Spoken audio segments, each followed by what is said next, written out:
Hello friends, welcome to my YouTube channel Electrical Gaurav. In this video we are going to discuss about the fast Fourier transform. इस video में हम लोग fast Fourier transform के बारे में discuss करेंगे। Fast Fourier transform से related आपके जितने भी डाउट्स है या एग्जाम में जो भी क्वेश्चन आते हैं, चाहे फास्ट फोरियर ट्रांसफॉर्म कैलकुलेट करने के लिए या फिर एल्गोरिदम ड्रॉ करने के लिए, सारे डाउट्स मैं आपको इस वीडियो में दूर करूँगा और बहुत ही सरल शब्दों में मैं आपको फास्ट फोरियर समझाऊँगा। तो चलिए स्टार्ट करते हैं। देखिए, फास्ट फोरियर ट्रांसफॉर्म समझने के लिए आपको बस दो एल्गोरिदम, ये जो दो एल्गोरिदम यहाँ बना हुआ है, ये दो एल्गोरिदम समझना है। अगर ये दो एल्गोरिदम आपको समझ में आ गया तो चाहे फास्ट फोरियर ट्रांसफॉर्म कैलकुलेट करना हो या फिर फास्ट फोरियर ट्रांसफॉर्म का एल्गोरिदम ड्रॉ करना हो, दोनों टाइप के क्वेश्चन आते हैं 5 नंबर या 10 नंबर में। ये दोनों क्वेश्चन आपके 100% सॉल्व हो जाएंगे और ये दोनों समझना बहुत हार्ड भी नहीं है, बिल्कुल आसान है। और ये दोनों आप ध्यान से समझ जाते हैं तो फास्ट फोरियर ट्रांसफॉर्म का कोई भी क्वेश्चन हो वो आप बहुत ही आसानी से सॉल्व कर लेंगे। तो चलिए स्टार्ट करते हैं। देखिए, बेसिक दो टाइप के ऑपरेशन या फिर बटरफ्लाई डायग्राम जो आप जानते हैं, दो टाइप के बटरफ्लाई डायग्राम बेसिकली इसमें यूज होते हैं। जो सबसे पहला है ये है। देखिए, सपोज कि दो सिग्नल्स हैं, एक इनपुट साइड से, एक है ए और दूसरा है बी। इन दोनों सिग्नल के ऊपर हमें फास्ट फोरियर ट्रांसफॉर्म अप्लाई करना है या समझिए कि इसको मल्टीप्लाई करना है। ठीक है, तो इसको मल्टीप्लाई करने के दो तरीके हैं। एक में आप देखेंगे कि इस टाइप से क्रॉस तो हर जगह आपको बना हुआ मिलेगा। एक में ऊपर से एरो आता है, दैट मीन्स कि जो ऊपर वाला सिग्नल है वहाँ से हम ट्यूडल फैक्टर को मल्टीप्लाई करते हैं। और दूसरा होता है कि जिसमें हम नीचे वाले सिग्नल, दैट मीन्स कि सेकेंड सिग्नल आप बोल सकते हैं, बी को हम ट्यूडल फैक्टर से मल्टीप्लाई कर रहे हैं। तो दो बेसिक एल्गोरिदम हो गया। पहला कौन सा हो गया, जिसमें कि हम लोग ऊपर से एरो लाते हैं, दैट मीन्स कि सपोज आप मान लीजिए कि ऊपर वाले सिग्नल को मल्टीप्लाई कर रहे हैं। दूसरा एल्गोरिदम कौन सा है, जिसमें हम नीचे वाले सिग्नल में ट्यूडल फैक्टर से मल्टीप्लाई कर रहे हैं। तो जब हम ऊपर वाले में मल्टीप्लाई करते हैं ट्यूडल फैक्टर से, तो जो हमें आउटपुट मिलता है वो ए के सामने हमें मिलेगा ए प्लस बी, एंड नीचे जो मिलेगा सेकंड वाला आउटपुट मिलेगा हमें, वो मिलेगा A minus B times W N का power K, that means multiplied by the twiddle factor. मतलब कि अगर हम इस टाइप से मल्टीप्लाई करें, ए बी, इनको ऐसे मल्टीप्लाई करें ऊपर से एरो लाके, तो यहाँ पे जो हमें मिलेगा, इधर मिल जाएगा ए प्लस बी और इधर मिल जाएगा A minus B times ट्यूडल factor. ठीक है, ये जो एल्गोरिदम है इसका हम लोग यूज करते हैं किसमें, DIF में, डेसिमेशन इन फ्रीक्वेंसी। तो अभी से आप लोग याद रख लीजिए कि जब भी DIF का क्वेश्चन आए तो हमें ये वाला एल्गोरिदम यूज करना है। ए बी इधर से इनपुट सिग्नल होगा, दोनों को आपस में मल्टीप्लाई करेंगे। मल्टीप्लाई करने पे ऊपर वाले से ट्यूडल फैक्टर मल्टीप्लाई हो गया आएगा और आउटपुट साइड में एक बार मिलेगा ए प्लस बी। तो ए प्लस, देखिए ए प्लस बी मिला, मतलब कि इन दोनों सिग्नल को सपोज डायरेक्टली ऐड कर देना है। ठीक है, तो ये कैलकुलेट करना आउटपुट बहुत आसान हो गया। और सेकेंड जो मिलेगा वो होगा ए माइनस बी, दैट मीन्स कि इन दोनों को माइनस कर देना है और उसमें ट्यूडल फैक्टर से मल्टीप्लाई कर देना है। तो ये बहुत ही आसान हो गया। अगर ये एल्गोरिदम आप समझ गए, बेसिक एल्गोरिदम, तो आपको DIF का कोई भी क्वेश्चन हो, DIF FFT का आपसे बन जाएगा विदाउट एनी डाउट। चलिए अब देखते हैं सेकेंड एल्गोरिदम जो है उसमें आप ये याद रखिए कि जो ट्यूडल फैक्टर है उसमें हम नीचे से मल्टीप्लाई करते हैं। एरो का जो डायरेक्शन होता है वो नीचे से ऊपर की ओर होता है। ठीक है, तो इधर से ए एंड बी दो इनपुट है और इधर से जो आउटपुट मिलेगा वो एक बार मिलेगा A plus B times W N का पावर के, दैट मीन्स कि ट्यूडल फैक्टर में हम लोग बी से मल्टीप्लाई करते हैं और नीचे मिल जाएगा A minus B into W N. ठीक है, तो देखिए दोनों में डिफरेंस क्या है, दोनों में डिफरेंस ये है कि यहाँ पे हम लोग ऊपर में ए प्लस बी ले रहे हैं, ठीक है, इनपुट आउटपुट साइड में ए प्लस बी ले रहे हैं और नीचे में A minus B into W N का पावर के। जबकि इसमें क्या है कि जो हम आउटपुट साइड में ले रहे हैं वो है ए एंड प्लस बी में मल्टीप्लाई कर देते हैं इस ट्यूडल फैक्टर से। यहाँ पे देखिए मल्टीप्लाई जो ट्यूडल फैक्टर से हुआ है वो ए माइनस बी में हुआ है, जबकि यहाँ पे क्या है, चूँकि आप ऐसे याद रख सकते हैं, चूँकि सिग्नल कहाँ से आ रहा है, नीचे से। ठीक है, नीचे से आ रहा है तो ऑलरेडी बी से मल्टीप्लाई होके आ रहा है। तो एक बार हो जाएगा ए में ऐड कर देंगे बी इंटू डब्ल्यू एन और दूसरे बार ए में से माइनस कर देंगे A minus B into W N. नीचे से सिग्नल आ रहा है, आप ऐसे याद करने के लिए याद कर सकते हैं कि चूँकि सिग्नल नीचे से आ रहा है इसलिए ऑलरेडी मल्टीप्लाई होके आ रहा है। तो ए यहाँ से प्लस और बी में ये ट्यूडल फैक्टर मल्टीप्लाई हो गया, तो ए प्लस डब्ल्यू एन और नीचे में भी ए माइनस डब्ल्यू एन। ठीक है, तो ये इस टाइप से ये दो बेसिक एल्गोरिदम है और ये जो एल्गोरिदम है इसका यूज हम लोग करते हैं DIT में, डेसिमेशन इन टाइम। तो अगर ये दो बेसिक एल्गोरिदम अगर आप अभी सीख चुके हैं तो बात मानिए आपका हर क्वेश्चन DIT हो या फिर DIF हो, दोनों का क्वेश्चन बन जाएगा। एक बार फिर से आप लोग इस एल्गोरिदम को देख लीजिए। फर्स्ट एल्गोरिदम है उसमें एरो ऊपर की ओर है, दैट मीन्स कि ये एल्गोरिदम DIF के लिए है। तो अभी से याद रखिए कि DIF में हम लोग ऊपर से मल्टीप्लाई करते हैं डेसिमेशन इन फ्रीक्वेंसी में, और जो आउटपुट आता है एक बार दोनों को ऐड कर देते हैं और एक बार दोनों में को माइनस करके उसमें ट्यूडल फैक्टर से मल्टीप्लाई कर देते हैं। जो सेकंड एल्गोरिदम है और DIT के लिए, DIT में क्या है, मैंने आपको अभी बताया कि जो टोटल फैक्टर है उसमें नीचे वाले सिग्नल्स को मल्टीप्लाई कर देते हैं, तो आउटपुट में आ जाएगा a plus B into WN और नीचे में आ जाए a minus B into WN। यही दो बेसिक एल्गोरिदम है और इसी के बेस पे सारे के सारे फास्ट फोरियर ट्रांसफॉर्म बेस्ड है। अब मैं आपको बताऊंगा थोड़ा सा टोटल फैक्टर के बारे में, क्योंकि मैं बेसिक नॉलेज अभी बता रहा हूँ, और उसके बाद कि एल्गोरिदम कैसे ड्रॉ करना है, चाहे DIT हो चाहे DIF हो, और उसके बाद आउटपुट कैसे कैलकुलेट करना है, बहुत ही इजी लैंग्वेज में। और यहाँ पे हम लोग जो रेडिक्स यूज़ कर रहे हैं वो रेडिक्स हमारा 2 है ऑफ कोर्स, ठीक है। चलिए टोटल फैक्टर के बारे में मैं थोड़ा आपको बता देता हूँ कि जो टोटल फैक्टर होता है उसको हम लोग इस टाइप से लिखते हैं, WN equal to e to the power minus J2 pi by n। जैसे देखिए यहाँ n क्या है, n नंबर ऑफ पॉइंट्स है, तो सपोज कि 8 पॉइंट्स के लिए हम ले रहे हैं, तो n इक्वल टू 8 हो गया, तो जो हमारा WN होगा दैट मीन्स कि n की जगह पर 8 आ जाएगा, तो W8 इक्वल टू e का power minus J2 pi by n की जगह पर क्या हो जाएगा 8 हो जाएगा, तो उसे इसको कर दीजिए 4, तो e का power minus J pi by 4, ठीक है। तो जो W8 हमारा हो गया वो हो गया e का power minus J pi by 4। अब देखिए कि जब भी हम DIF या DIT करते हैं तो हमें उसमें टोटल फैक्टर मिलता है, तो अगर हम 8 पॉइंट वाले की बात करें तो उसमें आपको टोटल फैक्टर मिलेगा W80, W81, W82 और W8 क्यूब। यहाँ पे इतना सारा मिलेगा, W80, W81, W8 square, W8 cube, ये 3 टोटल फैक्टर मिलेगा। तो इन तीनों टोटल फैक्टर की वैल्यू आप याद भी कर सकते हैं, मतलब ईजी है, या तो फिर अदरवाइज आप एट द मोमेंट कैलकुलेट भी कर सकते हैं इस वाले फार्मूला से कि WN equal to e to the power minus J2 pi by n। और कैलकुलेट कैसे करते हैं वो भी मैं आपको बता देता हूँ। जैसे देखिए सबसे पहला है W8 का पावर 0, जो WN है उसमें का पावर हम 0 कर देंगे, तो e to the power minus J2 pi by 8, n की जगह पे 8 आ गया और उसका पावर 0 कर दिया। तो किसी भी चीज़ का पावर जब 0 करते हैं तो आंसर क्या आता है 1 आता है। सेकेंड है W8 का पावर 1, यानी कि जो W8 था e का power minus J2 pi by 8 का पावर 1, तो ये हो जाएगा 2 से 8 कट गया 4, तो e to the power minus J pi by 4, और इसको जब हम कैलकुलेट करेंगे तो cos pi by 4 minus J sine by pi by 4, और ये कैलकुलेट होकर आएगा 1/√2 माइनस 1/√2। उसी टाइप से W8 स्क्वायर, तो यहाँ पे जो W8 था उसका स्क्वायर कर देंगे, दैट मीन्स की पावर में 2 से मल्टीप्लाई हो जाएगा, तो ये कैलकुलेट होकर आता है e to the power minus J pi by 2, और उसका वैल्यू कैलकुलेट करेंगे तो cos pi by 2 minus J sine pi by 2, cos pi by 2 0 हो जाता है, तो minus J sine pi by 2 और साइन पाई बाई 2 1 होता है, तो ये हो जाएगा माइनस J। सिमिलरली अगर हम W8 क्यू कैलकुलेट करेंगे तो ये इतना आ जाता है, ठीक है। तो ये वैल्यू आप या तो याद रख सकते हैं या एट द मोमेंट बहुत ही ईजिली कैलकुलेट भी कर सकते हैं, दोनों कर सकते हैं। अब सपोज मान लेते हैं कि ये तो 8 पॉइंट के लिए था, अब कभी कभी क्वेश्चन आता है 4 पॉइंट के लिए, तो 4 पॉइंट अगर हम ले रहे हैं तो यहाँ पे इस फॉर्मूला में n इक्वल टू क्या कर देंगे 4 कर देंगे, ठीक है। तो W4 हो जाएगा e to the power minus J2 pi by 4, ठीक, 2 से 2 कट जाएगा, तो ये हो जाएगा e to the power minus J pi by 2, e to the power minus J pi by 2। अब हमें इसमें अगर W4 0 कैलकुलेट करना है तो इसी का पावर क्या कर देंगे 0 कर देंगे, तो 0 करने पर तो 1 ही आएगा। अगर इसी में हमें कैलकुलेट करना हो सपोज कि W4 1, तो इसका पावर 1 कर देंगे, तो क्या हो जाएगा e to the power minus J pi by 2, 1 से मल्टीप्लाई होने पर 1 उतना ही रह जाएगा, तो e to the power minus J pi by 2। तो यहाँ देखिए e to the power minus J pi by 2 को जब कैलकुलेट करेंगे तो आ जाएगा माइनस J।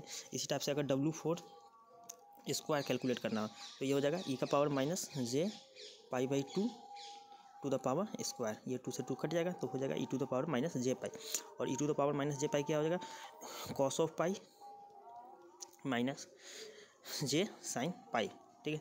cos पाई हो जाता है -1 और साइन पाई हो जाता है 0, तो ये हो जाएगा -1। उसी टाइप से W4 क्यूब कैलकुलेट करेंगे तो प्लस J आ जाएगा।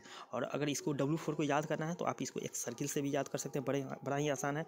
एक सर्किट ड्रॉ कर लिए 1 यूनिट रेडियस का, यहाँ से स्टार्ट करेंगे तो ये हो जाएगा W4 0, इसका वैल्यू हो जाएगा 1। अब यहाँ देखिए इस एक्सिस पे आएंगे तो W4 1, तो यहाँ पे हो जाएगा माइनस J, फिर इस एक्सिस पे जाएंगे W4 स्क्वायर, तो ये हो जाएगा -1, और यहाँ पे W4 क्यूब, तो ये हो जाएगा प्लस J। तो इस टाइप से इसका वैल्यू वेरी करता है। इसको आप देखिए W4 याद करना हो तो एक सर्किल से भी आप याद कर सकते हैं या डायरेक्टली वैल्यू भी कैलकुलेट कर सकते हैं, बहुत ही ईजी है। चलिए अब आपको टोटल फैक्टर भी समझ में आ गया, बेसिक्स भी एल्गोरिथम समझ में आ गया। अब मैं आपको बताता हूँ कैलकुलेट करना कैसे एल्गोरिदम ड्रॉ करते हैं, चाहे 4 पॉइंट हो या फिर 8 पॉइंट हो, और उसके बाद उसका न्यूमेरिकल भी बताऊंगा। हाँ एक चीज़ मैं आपको और यहाँ बता देता हूँ कि जब हम एल्गोरिथम ड्रॉ करते हैं, जैसे ये है DIF के लिए 8 पॉइंट एल्गोरिथम, ठीक है। तो बहुत बच्चों को इसमें कन्फ्यूजन होता है कि इसमें किस पॉइंट को किससे मिलाना है, ठीक है, याद नहीं रहता है, बेसिकली जनरली याद नहीं रहता। उसको याद करने का तरीका मैं अभी 1 मिनट में आपको बता रहा हूँ, और आपको उसके बाद कोई भी एल्गोरिथम बहुत ही आसानी से ड्रॉ करें। देखिए चाहे DIT हो या फिर DIF हो। जो ये जो मल्टीप्लाई करते हैं सिग्नल का, उसमें तीन स्टेप्स में मल्टीप्लाई होते हैं। अगर 8 पॉइंट की बात करें तो, अगर 4 पॉइंट है तो 2 स्टेप में मल्टीप्लाई होता है। और मल्टीप्लाई होने का तरीका क्या है, जो फर्स्ट सिग्नल होगा दैट मीन्स कि x0, उसको हम लोग मल्टीप्लाई करेंगे थर्ड से, दैट मीन्स कि x(2), 0 से स्टार्ट करते हैं तो थर्ड कौन सा हो जाएगा, x(2), 0 1 2 दैट मीन्स थर्ड। उसके बाद नेक्स्ट होता है कि x(0) को मल्टीप्लाई करेंगे 5 में से, दूसरे के बाद किससे, 5 में से, तो x(4) हो जाएगा। और एक और मल्टीप्लाई कर सकते हैं x(0) को सेकेंड से, तो दैट मीन्स कि x(1). मतलब कि अभी से आप याद रख लीजिए कि मल्टीप्लिकेशन किस टाइप से होता है, वो किस स्टेप में होता है, वो मैं आगे बताऊंगा। सबसे पहले होता है पहले को तीसरा से, या पहले स्टार्टिंग से करते हैं, पहले को दूसरा से मल्टीप्लाई होता है, फिर पहले को तीसरा से, और फिर पहले को 5वें से। मल्टीप्लाई करने का यही तरीका है 8 पॉइंट DFT तक का। पहले को या तो इसी स्टेप में हमेशा आपको मल्टीप्लाई करने का रहेगा, पहले को दूसरा से, या तो फिर पहले को तीसरा से, या तो फिर पहले को 5वें से। अगर आप ये याद कर लेते हैं तो कोई भी एल्गोरिदम ड्रॉ कर सकते हैं। अब जैसे देखिए मैंने यहाँ बताया कि पहले को दूसरे से, तो अगर दूसरा हो तो दूसरा को किससे मल्टीप्लाई करेंगे, तो एक स्टेप आगे बढ़ जाएंगे, तो दूसरे को तीसरे से, इस स्टेप में दूसरे को चौथे से, और यहाँ पे दूसरे को छठे से। उसी टाइप से तीसरा होगा तो तीसरा को चौथा से, तीसरा को 5वें से, और तीसरा को 7वें से। ठीक है, तो इसी स्टेप में सीक्वेंस में आगे बढ़ता है। अब मैं बताता हूँ कि किसमें। अब सबसे पहले बात करते हैं DIF की। तो DIF और DIT ये एक दूसरे के उल्टा चलता है। ठीक है, DIF और DIT जो है दोनों एक दूसरे के उल्टा चलता है। जो DIF में है उसमें आप ऐसे याद रखिए कि मैक्सिमम से स्टार्ट करते हैं, मतलब कि पहला जो मल्टीप्लिकेशन होगा वो पहले का होगा 5वें से। ठीक है, उसके बाद पहले का तीसरे से, और पहले का दूसरे से, इस स्टेप में चलेगा। फर्स्ट स्टेप चूँकि आपको पता है कि अगर हम 8 पॉइंट DFT कैलकुलेट कर रहे हैं, 8 पॉइंट FFT, तो उसमें 3 स्टेजेस होंगे। तो फर्स्ट स्टेज में मल्टीप्लाई होगा पहले का 5वें से, सेकंड स्टेज में पहले का तीसरे से, और लास्ट स्टेज में पहले का दूसरे से। जब DIT करेंगे तो इसका उल्टा हो जाएगा। इसमें बस नीचे से स्टार्ट कीजिए, पहले का दूसरे से मल्टीप्लाई करेंगे, देन पहले का तीसरे से, एंड देन पहले का 5वें से। ठीक है, ये इसका सीक्वेंस है। अब हमें लगता है कि आप कोई भी एल्गोरिदम, चाहे 4 पॉइंट हो चाहे 8 पॉइंट हो, उसका एल्गोरिदम ड्रॉ कर सकते हैं। हाँ, अगर मान लीजिए मैं अभी आपको बताया हूँ 8 पॉइंट के लिए, अगर सपोज कि 4 पॉइंट ही है, तो 4 पॉइंट में कितने स्टेज होते हैं, 2 स्टेज होते हैं। तो पहला स्टेज तो उसमें तो 5वां एलिमेंट होगा ही नहीं 4 पॉइंट में, तो पहले स्टेज को हटा देंगे। तो उसमें स्टार्ट किससे होगा, पहले को तीसरे से, एंड नेक्स्ट स्टेप में पहले को दूसरे से। यहाँ पे होगा DIT में पहले को तीसरा से एंड पहले को दूसरा से। ठीक है, 4 पॉइंट है तो 2 स्टेज, 8 पॉइंट है तो 3 स्टेज। ठीक है, तो अभी से आप लोग सीख गए हैं। अब मैं बताता हूँ कि एल्गोरिदम ड्रॉ कैसे करना है। एक बार में 5 मिनट में आप कोई भी FFT का एल्गोरिदम ड्रॉ कर सकते हैं। सपोज मान लीजिए कि आपको 8 पॉइंट DFT का एल्गोरिदम ड्रॉ करना है, 8 पॉइंट DIF FFT। ठीक है, DIF FFT। तो सबसे पहले आपको मैं बता देता हूँ कि कौन सा पॉइंट आपको याद होना चाहिए। तो पहला पॉइंट जो मैंने आपको बताया था कि जब भी हम DIF की बात करते हैं तो जो हमारा बेसिक ऑपरेशन कैसा है, ऊपर से एरो आएगा A B, और यहाँ पे ठीक है इस टाइप का एरो आएगा, और इधर से जो आउटपुट मिलता है वो मिल जाता है A+B, और इधर मिलता है A-B इंटू WN। ठीक है, तो सबसे पहला तो हो गया कि ये बेसिक एल्गोरिदम आपको याद रहना चाहिए। अब मुझे लगता है कि आपको याद भी हो गया होगा बेसिक एल्गोरिदम। तो DIF के लिए सबसे पहला बेसिक एल्गोरिदम ये है। तो बेसिक एल्गोरिदम आपके दिमाग में आ गया। दूसरा है कि जब भी हम लोग DIF की बात करते हैं तो अभी मैंने आपको बताया कि मैक्सिमम से स्टार्ट करते हैं, मतलब जो सिग्नल का मल्टीप्लिकेशन होगा किस ऑर्डर में होगा, पहले का 5वें से, पहले फर्स्ट स्टेप में, दूसरे स्टेप में पहले का तीसरे से, और लास्ट स्टेप में पहले का दूसरे से। तो ये ऑर्डर होगा। ठीक है, अब हम इसको ड्रॉ करके आपको बताते हैं। सपोज मान लीजिए कि 8 पॉइंट DFT करना है, और हमारे पास जो सिग्नल है वो है x(0), x(1), x(2), x(3), x(4), x(5), x(6) and x(7). आप क्या कीजिए, हाँ एक और चीज़ कि आपको एक और चीज़ याद रखना है कि जब हम DIF की बात करते हैं, ठीक है, तो DIF में जो बिट रिवर्सल होता है वो आउटपुट साइड में होता है। बिट रिवर्सल किस में होता है, आउटपुट साइड में। ठीक है, और DIT में बिट रिवर्सल होता है इनपुट साइड में। तो देखिए जब भी आप DIF देखेंगे तो गौर से देखिएगा, तो देखिए इनपुट साइड में सारे बिट्स लाइन से हैं, x(0), x(1), x(2), x(3), x(4), 5 6 7। जबकि आउटपुट साइड में देखिए बिट रिवर्सल के कारण जो आउटपुट आ रहा है वो इस सीक्वेंस में आ रहा है, x(0), then x(4), then x(2), then x(6), उसके बाद 1 5 3 7। ठीक है, तो ये आपको याद रखना है, ये तो सबको याद ही होता है बिट रिवर्सल, कि DIT में हम लोग इनपुट साइड में बिट रिवर्सल करते हैं, जबकि DIF में आउटपुट साइड में बिट रिवर्सल करते हैं। चलिए अब स्टार्ट करते हैं इसको ड्रॉ करना। तो सबसे पहले DIF ड्रॉ करने के लिए क्या करेंगे, इनपुट साइड में सारे बिट्स को लिख लीजिए।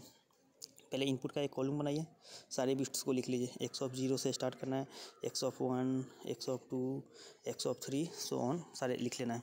उसके बाद नेक्स्ट आपको क्या करना है कि इससे कुछ दूरी पे आपको S1 बनाना है, ठीक है, मतलब कि फर्स्ट स्टेज का आउटपुट। देखिए मैं आपको एक सीक्वेंस में बता रहा हूँ ताकि एग्जाम में आपका क्वेश्चन एक बार में सॉल्व हो जाए, क्योंकि एल्गोरिदम ड्रॉ करने बहुत बार बार आता है। तो सबसे पहले एक कॉलम आपको बनाना है, उसमें इनपुट सारे लिख लेने हैं, 8 इनपुट। उसके आगे आपको एक और कॉलम बनाना है फॉर द S1, मतलब फर्स्ट स्टेज का आउटपुट के लिए। फर्स्ट स्टेज है उसके आउटपुट के लिए यहाँ भी आपको 8 पॉइंट बना देने हैं, 1 2 3 4 5 6 7 8, ठीक है। उसके बाद एक और स्टेप बनाना है S2, ये सेकंड स्टेज है, इसके आउटपुट के लिए यहाँ पे S2 बना देना है, ठीक है, इसमें भी 8 पॉइंट बना देने हैं। और फाइनल ये स्टेज 3 है, इसके बाद आउटपुट आएगा तो आउटपुट के लिए भी एक कॉलम बना देना है। तो यहाँ पे टोटल कितने कॉलम हो गए? 4, एक इनपुट के लिए, एक S1 के लिए, एक S2 के लिए एंड देन फाइनल आउटपुट के लिए, ठीक है। यहाँ पे आप सारे आपके बिट्स होंगे, इनपुट बिट्स 0 1 2 3 से, और यहाँ पे आउटपुट साइड में अलग अलग बिट्स होंगे बिट रिवर्सल के आधार पे 0 4 2 6 1 5। अब आपको क्या करना है कि एल्गोरिदम ड्रॉ करने के लिए सिंपली जो मैंने आपको बताया मल्टीप्लिकेशन का तरीका वो अप्लाई करना है। पहले को चूँकि 8 पॉइंट DIF है तो पहले को 5 में से पहला बिट आप लीजिए, ठीक है, और 5वां बिट मतलब कि x4, एक एरो खींचिए, वो x4 के सामने आके यहाँ गिरेगा और दूसरा एरो, ठीक है, पहला हो गया। और इसको आप लोग मल्टीप्लाई कर दीजिए, चूँकि पहला है तो पहले किससे मल्टीप्लाई करेंगे? W8 का पावर 0, ठीक है। नेक्स्ट जब हम पहले को 5 में से तो दूसरे को किससे? छठे से, तो x ऑफ 1 से एक एरो खींचेंगे, दूसरा एरो खींचेंगे किससे? x ऑफ 5 से, यहाँ पे मिला देंगे, ठीक है। इसको मल्टीप्लाई किससे करेंगे? पहले स्टेप में W8 0 था तो इसको मल्टीप्लाई करेंगे W8 1 से। नेक्स्ट x2 से एक लाइन लेंगे, दूसरा लाइन लेंगे 2 के बाद 6 से, यहाँ पे आ जाएगा उसी टाइप, और इसमें मल्टीप्लाई किससे करेंगे? W8 स्क्वायर से।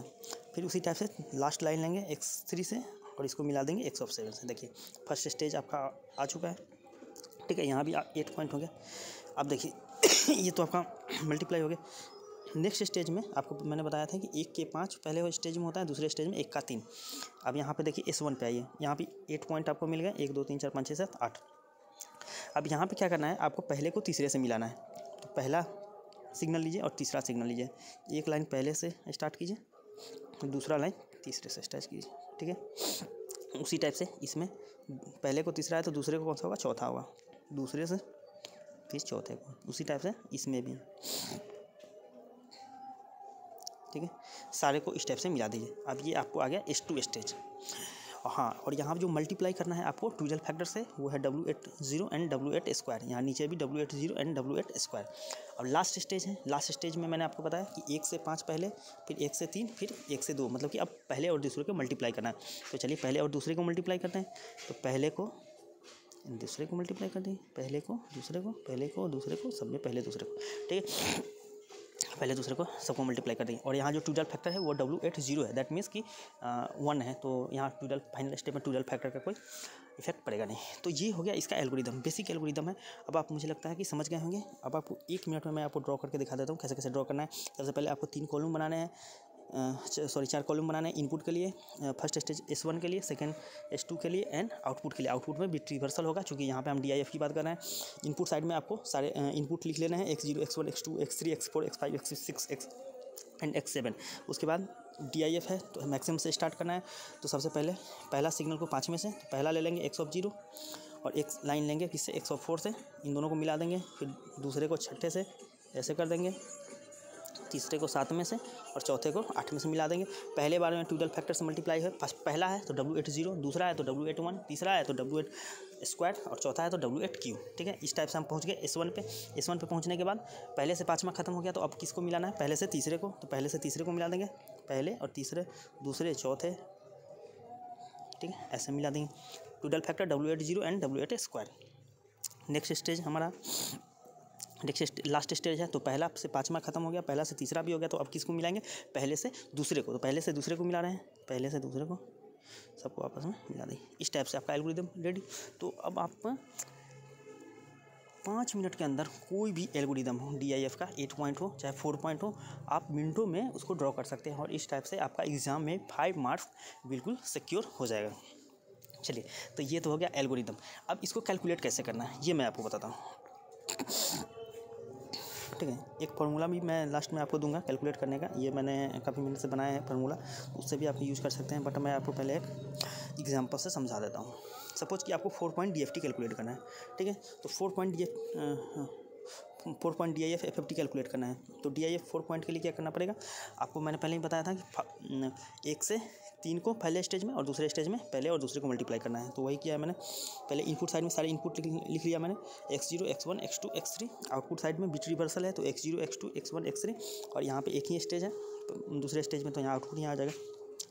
चलिए तो एल्गोरिदम ड्रॉ करते हैं। तो पहले को तीसरे से, दूसरे को चौथे से मिला दिए, पहले स्टेज में ख़त्म। दूसरे स्टेज में क्या करेंगे, यहाँ पे पहले और दूसरे को, तो पहले और दूसरे को, पहले और दूसरे को, हो गया। देखिए कितनी आसानी से हमने एल्गोरिदम ड्रॉ कर दिया, जबकि इस एल्गोरिदम को ड्रॉ करने में लोगों को काफ़ी कन्फ्यूजन होता है। जबकि मैंने जो आपको अभी ट्रिक बताया है, उसके बेस पे अगर आप एल्गोरिदम ड्रॉ करते हैं तो आप सेकेंड्स में इसको ड्रॉ कर सकते हैं। चलिए, पहला में जो ट्यूडल फैक्टर होगा ऊपर से स्टार्ट है, तो W40 देन W41, और लास्ट में जो ट्यूडल फैक्टर होता है वो W40 होता है, दैट मीन्स कि 1, उसके लिए आपको सोचना है नहीं। हाँ, ट्यूडल फैक्टर W40 की वैल्यू होता है 1, एंड W41 का वैल्यू आप लोगों को मैंने पहले ही बता दें कि -j। अब देखिए इसका आउटपुट कैलकुलेट करना कितना आसान है, मैं आपको यहीं पे बता देता हूँ। बेसिक एल्गोरिदम सबको आप लोगों को पता है, A B, यहाँ जो एल्गोरिदम आएगा A + B, और यहाँ आएगा A - B टाइम्स ट्यूडल फैक्टर, ठीक है।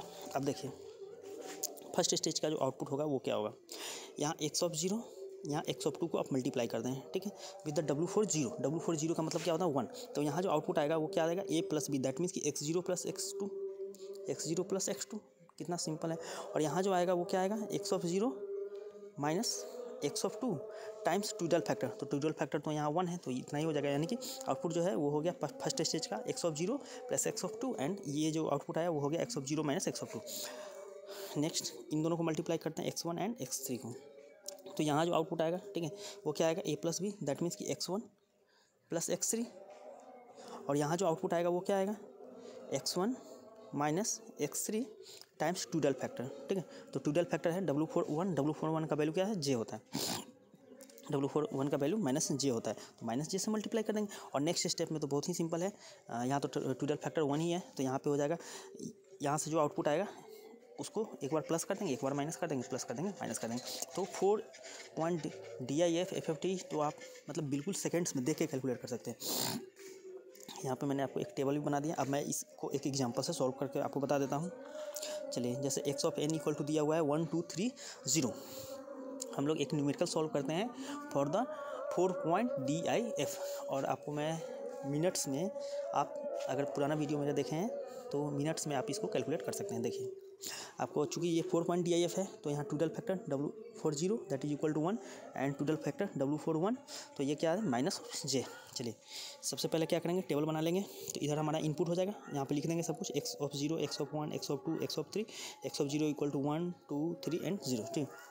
नेक्स्ट है फर्स्ट स्टेज का आउटपुट एंड फाइनल आउटपुट। तो आपको पता है कि जो हमारा बेसिक एल्गोरिदम है फॉर DIF है वो क्या है, A B, यहाँ पे A + B, और यहाँ पे A - B इंटू ट्यूडल फैक्टर, ठीक है, इंटू ट्यूडल फैक्टर। और 4 पॉइंट है तो इसमें मल्टीप्लाई किसको करेंगे, सारी बात मैं आपको पॉइंट बाई पॉइंट बता रहा हूँ। 4 पॉइंट है तो मल्टीप्लाई किसको करेंगे, पहले को तीसरे से, और लास्ट स्टेज में पहले को दूसरे से। तो चलिए तो पहले से तीसरे को मल्टीप्लाई करते हैं, यानी कि x(0) को x(2) से। तो आउटपुट में क्या आ जाएगा, यहाँ है x(0), यहाँ पे है x(2), आउटपुट में क्या आ जाएगा, यहाँ पे x(0) + x(2), एंड यहाँ पे आउटपुट क्या आ जाएगा, x(0 - x(2), और ट्यूडल फैक्टर W40, तो वो 1 ही आएगा, तो उसको मैं नहीं ले रहा हूँ। तो x(0) 1 है और x(2) क्या है 3 है, तो यहाँ पे हो जाएगा 1 + 3 तो 4, और यहाँ पे 1 - 3 तो कितना हो जाएगा -2। तो देखिए यहाँ पे 4 और यहाँ पे -2। सिमिलरली नेक्स्ट स्टेज में चलते हैं, तो x1 को x3 से मल्टीप्लाई करेंगे, ऊपर में इन दोनों को प्लस कर देना है, तो 2 + 0 तो 2, एंड 2 - 0 इंटू ट्यूडल फैक्टर, तो 2 - 0 इंटू ट्यूडल फैक्टर -0, तो आ जाएगा -2 ठीक है। फर्स्ट स्टेज का आउटपुट हो गया। सेकंड स्टेज के आउटपुट के लिए पहले और दूसरे को मल्टीप्लाई करना पड़ता है, और ट्यूडल फैक्टर तो W40 है तो 1 ही होगा, तो इन दोनों को मल्टीप्लाई किए, तो इन दोनों को मल्टीप्लाई करिए, तो ऊपर में A + B, तो 4 + 2 6, और यहाँ पे A - B, तो 4 - 2 2, इन दोनों को मल्टीप्लाई किए तो ऊपर में प्लस हो जाएगा, तो -2 - 2j, एंड यहाँ पे -2 एंड -2j, तो -2 + 2j, तो ये हो गया आपका आउटपुट। अब यहाँ पे एक चीज़ ध्यान दीजिए कि जो आउटपुट है DIF में वो क्या होता है, बिट रिवर्सल में होता है। तो जो हमारा पहला है वो है x ऑफ 0, ये है x ऑफ 0 बिट रिवर्सल पे, ये है x ऑफ 2, ये है x of 1 and x of 3। तो आपको इसको एक सीक्वेंस में लिखना है, पहले x ऑफ 0, फिर x ऑफ 1, फिर x of 2 and then x of 3। तो जो हमारा नेट आउटपुट हो जाएगा वो इस टाइप से होगा, x ऑफ 0 6, उसके बाद x ऑफ 1 तो -2 j, x ऑफ 2 तो 2 एंड x ऑफ 3 तो -2 + 2j। तो देखिए हमने विदिन 5 मिनट्स ये DIF कैलकुलेट कर लिया। इसी टाइप से अगर 8 पॉइंट DIF भी हो तो उसको भी आप लोग इसी टाइप से कैलकुलेट कर सकते हैं।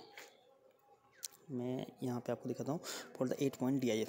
8 पॉइंट DIF का एल्गोरिदम मैंने आपको ऑलरेडी बता दिया है। अब मैं इसका आउटपुट कैलकुलेट करके बताता हूँ। देखिए एक टेबल्स मैं आपको सब कुछ समझा देता हूँ। ये थोड़ा कॉम्प्लिकेटेड टेबल मैंने बनाया है ताकि आपको समझ में आ जाए सारी बातें। दिखने से आपको कॉम्प्लिकेटेड लग रहा होगा लेकिन है बहुत ईजी। देखिए आपको मैंने पहले ही बताया कि 8 पॉइंट DIF है, तो उसमें मल्टीप्लाई किसको करेंगे, पहले को 5वें से, फिर दूसरे को 6ठे से, उसी टाइप से सबको आपस में मल्टीप्लाई करेंगे। और टोटल फैक्टर ऊपर से नीचे की ओर आता है, पहले W80, फिर W81, फिर W82, फिर W83। चलिए तो पहले से 5वें को मल्टीप्लाई करते हैं, दैट मीन्स कि x of 0 and x of 4 इन दोनों को मल्टीप्लाई करेंगे तो ऊपर में आ जाएगा a + b, तो हो जाएगा x ऑफ 0 + x ऑफ 4। इसको मान लीजिए कि f ऑफ 0 है, और नीचे में क्या आ जाएगा a - b into total factor 1 है, तो यहाँ पे a - b हो जाएगा, तो x ऑफ 0 - x ऑफ 4। ठीक है, नेक्स्ट दूसरे को 6ठे से मल्टीप्लाई करते हैं, तो ऊपर में आ जाएगा a + b, तो x ऑफ 1 + x ऑफ 5, और नीचे में आ जाएगा यहाँ पे क्या, x of 1 a - b into total factor, तो x of 1 - x of 5 into W81।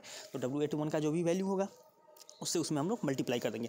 Next उसी टाइप से इसको और इसको मल्टीप्लाई करेंगे, तो यहाँ पे क्या आ जाएगा a + b, तो x ऑफ 2 + x ऑफ 6, तो ये हो जाएगा f ऑफ 2 मान लेते हैं, और यहाँ पे आ जाएगा x of 2 - x of 8 into W8²। तो W8² का जो भी वैल्यू होगा उससे हम a - b मल्टीप्लाई कर देंगे।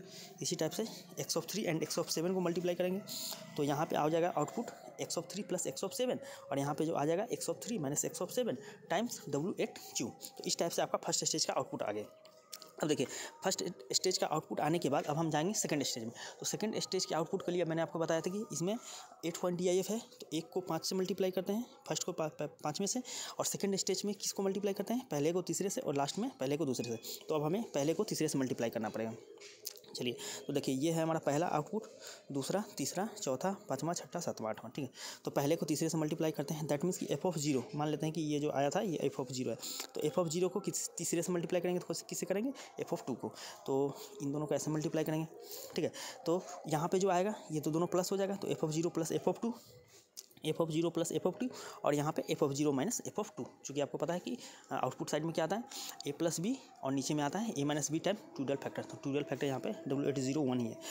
फिर इसको और इसको मल्टीप्लाई करेंगे f of 1 and f of 3 को, तो यहाँ पे आ जाएगा f ऑफ 1 + f ऑफ 3, और यहाँ आ जाएगा f of 1 - f of 3 into W8²। ठीक है, उसी टाइप से सिमिलरली यहाँ भी सेम केस है, इन दोनों को मल्टीप्लाई करेंगे पहले और तीसरे को, g of 0 and g of 2 को, तो ऊपर में आ जाएगा g ऑफ 0 + g ऑफ 2, और यहाँ पे आ जाएगा g ऑफ 0 - g ऑफ 2। उसी टाइप से इन दोनों को मल्टीप्लाई करेंगे, तो यहाँ से आ जाएगा g ऑफ 1 + g ऑफ 3, और नीचे में आ जाएगा g of 1 - g of 3 into W8²। बहुत ही सिंपल वे में आप कैलकुलेट कर सकते हैं। तो ये सेकेंड स्टेज का आउटपुट हो गया। सिमिलरली लास्ट स्टेज में तो पहले और दूसरे के इन दोनों को मल्टीप्लाई करते हैं, तो यहाँ जो भी आउटपुट आया होगा, ठीक है, इन दोनों को आपस में मल्टीप्लाई करेंगे, और लास्ट स्टेज में जो टोटल फैक्टर है वो क्या हो जाता है W80 यानी कि 1। तो टोटल फैक्टर आपको सोचना ही नहीं, तो ये तो मतलब लास्ट स्टेज तो बहुत ही आसान होता है, बस एक बार प्लस एक बार माइनस करना है। एक बार आपको क्या करना है, इन दोनों को प्लस कर देना है, तो यहाँ पे देखिए f of 0 + f of 2 + f of 1 + f of 3, और यहाँ पे नीचे वाले में इसको माइनस कर देना है, यानी कि यहाँ जो अभी आउटपुट होगा f of 0 + f of 2 - f of 1 - f of 3, सारे ये ऑपरेशन सब पे कर देना है। इन दोनों पे भी, इन दोनों को यहाँ पे ऐड कर देना है, और इन दोनों को यहाँ पे माइनस कर देना है। यहाँ पे भी, यहाँ पे ऐड कर देना है, यहाँ पे माइनस कर देना है, ऐड कर देना है, माइनस कर देना है। तो इस टाइप से आप 8 पॉइंट DIF भी बहुत ही आसानी से कैलकुलेट कर सकते हैं। ठीक है, अब नेक्स्ट वीडियो में मैं आपको DIT के बारे में बताऊँगा कि DIT कैसे कैलकुलेट करते हैं। बस इसका जस्ट अपोजिट सीक्वेंस होता है DIT का, उसमें कुछ वैसा है नहीं, जो अभी हम लोग कैलकुलेट कर रहे हैं उसका जस्ट अपोजिट सीक्वेंस होता है। चलिए, तो आई होप, मुझे लगता है कि अब आपको ये सारे DIT DIF पूरी तरह से समझ में आ गया होगा। नेक्स्ट वीडियो में हम लोग नेक्स्ट वीडियो में हम लोग DIT के बारे में समझेंगे। चलिए, तो मैं आपको एक बार लास्ट 1 मिनट में थोड़ा सा समराइज कर देता हूँ DIF के बारे में। तो DIF का जो बेसिक ऑपरेशन है वो इस टाइप से है, 2 सिग्नल होंगे A B इस टाइप से। ऊपर में जो आउटपुट आएगा वो हो जाएगा A+B और नीचे में जो आउटपुट आएगा वो हो जाएगा A-B into WN to the power K, मतलब कि टोटल फैक्टर से मल्टीप्लाई करना है। उसके बाद नेक्स्ट क्या है ध्यान रखने वाली बात DIF में कि इनपुट साइड में बिट रिवर्सल नहीं होता है, जबकि आउटपुट साइड में बिट रिवर्सल होता है। ठीक है, दूसरा बात DIF में ये है। तीसरा बात DIF में ये है कि हम लोग मैक्सिमम से मल्टीप्लाई करना स्टार्ट करते हैं। जो ट्रिक मैंने आपको बताया कि अगर 8 पॉइंट DFT की बात करें तो पहले फर्स्ट स्टेज में जो मल्टीप्लिकेशन होगा वो पहले का 5 में से, सेकंड स्टेज में जो मल्टीप्लिकेशन होगा वो पहले का तीसरे से, और लास्ट स्टेज में जो मल्टीप्लिकेशन होगा वो पहले का दूसरे से। इस सीक्वेंस को अगर आप याद रखते हैं तो विदिन मिनट्स आप DIF का तो एल्गोरिदम बना ही सकते हैं, इसका कैलकुलेशन भी अगर को आउटपुट निकालना हो क्वेश्चन में तो वो भी कर सकते हैं। ठीक है, तो इस टाइप से ये 3 बातें बस ध्यान आपको रखनी है, और कोई भी क्वेश्चन DIF का हो वो आप उसको सॉल्व कर सकते हैं। आपका अगर कोई भी डाउट्स हो तो वो आप हमें कमेंट्स में बता सकते हैं। Thank you for watching my video. तो मिलते हैं नेक्स्ट वीडियो में DIT के साथ।